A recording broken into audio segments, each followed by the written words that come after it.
السلام علیکم پیارے دوستوں، آج ہم آپ کے سامنے پیش کرنے جا رہے ہیں حضرت محمد مصطفیٰ صلی اللہ علیہ وسلم کا ایک ایسا واقعہ جس کو سن کر آپ کی آنکھوں میں آنسو آ جائیں گے۔ پیارے نبی محمد مصطفیٰ صلی اللہ علیہ وسلم اور ایک بوڑھی عورت کا واقعہ ہے، جس میں ایک بوڑھی عورت مکہ کو چھوڑ کر جا رہی ہوتی ہے۔ حضور صلی اللہ علیہ وسلم کے ڈر سے وہ عورت جا رہی ہوتی ہے۔ ایک دن آپ صلی اللہ علیہ وسلم نے دیکھا کہ ایک بوڑھی عورت اپنا سامان باندھ کے اپنے دروازے کا پاس بیٹھی ہوئی ہوتی ہے، اور اس نے سنا تھا کہ مکے میں کوئی جادوگر آیا ہے اور وہ جس سے ملتا ہے اس کا دین چھین لیتا ہے۔ کہیں ایسا نہ ہو کہ مجھ سے ملاقات ہو جائے اور وہ میرا بھی دین چھین لے۔ کہ وہ بوڑھی عورت سامان باندھ کے بیٹھی ہوئی تھی کہ آپ حضرت محمد مصطفیٰ صلی اللہ علیہ وسلم وہاں سے گزر رہے تھے۔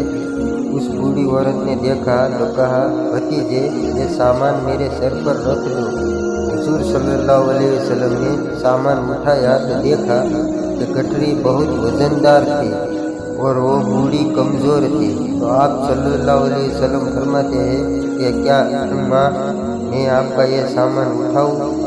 یہ سامان تو آپ کا بہت بھاری ہے۔ وہ بوڑھی عورت آقا کی بات سن کر بولنے لگی، اے نوجوان، بڑی مہربانی کیا ہوگی۔ آپ حضور صلی اللہ علیہ وسلم نے اس بوڑھی عورت کا سامان اپنے کندھے پر اٹھا ہی لیا، اس کے ساتھ چلنے لگے۔ ابھی آپ صلی اللہ علیہ وسلم اور وہ بوڑھی عورت ساتھ ساتھ چل رہے تھے، اتنے میں وہ بوڑھی عورت آقا سے فرمانے لگی، اے نوجوان، میں تمہیں بھی یہ نصیحت کرتی ہوں کہ تم بھی یہ شہر چھوڑ کر چلے جاؤ، کیونکہ یہاں پر کوئی جادوگر آیا ہوا ہے جس کا نام محمد ہے۔ وہ اپنے آپ کو نبی کہلواتا ہے اور ہمارے خداؤں کو چھوٹا کہتا ہے، اور اے نوجوان، اس کے لبوں میں نکلنے والی باتوں میں اتنا بڑا جادو ہے کہ جو کوئی بھی اس کی باتیں سن لیتا ہے اس کا ہی ہو جاتا ہے، وہ اس پر ایمان لے آتا ہے۔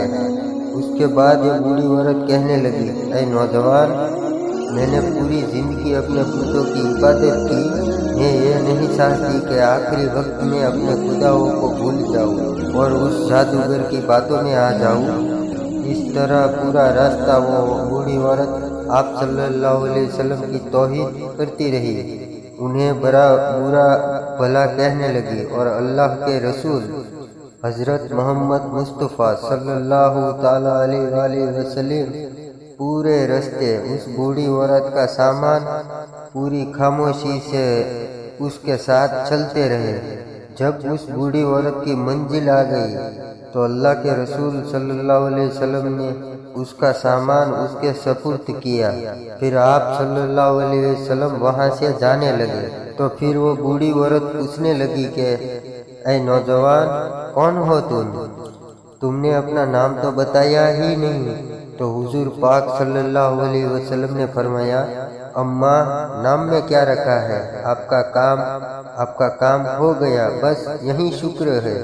پھر سے وہ بوڑھی عورت کہنے لگی، نہیں، تم مجھے اپنا نام بتاؤ، میں اپنے گھر والوں کو بتاؤں گی کہ ایک نوجوان شخص مجھے ایسا ملا تھا، میں اپنے گھر والوں کو بتاؤں گی کہ ایک شخص مجھے ایسا بھی ملا تھا۔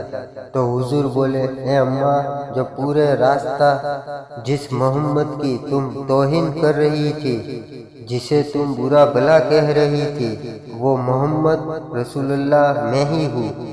اس بوڑھی عورت نے جیسے آپ کے چہرے کا نور اور آپ کے اخلاق کو دیکھا تو وہ آپ صلی اللہ علیہ وسلم کے قدموں پر گر گئی اور کہنے لگی، میں نے اپنی پوری زندگی میں آپ جیسا شریف اور آپ جیسا نیک انسان نہیں دیکھا۔ آپ کے چہرے کا نور بتاتا ہے، آپ کا اخلاق بتاتا ہے کہ آپ کبھی جھوٹ نہیں کہیں گے۔ اگر آپ یہ کہہ رہے ہیں کہ آپ اللہ کے رسول ہیں تو یقیناً یہ سچ ہی ہوگا، اور آپ مجھے معاف کر دیجئے گا۔ اور اسی وقت وہ بوڑھی عورت آپ نبی صلی اللہ علیہ وسلم کی گواہی دے کر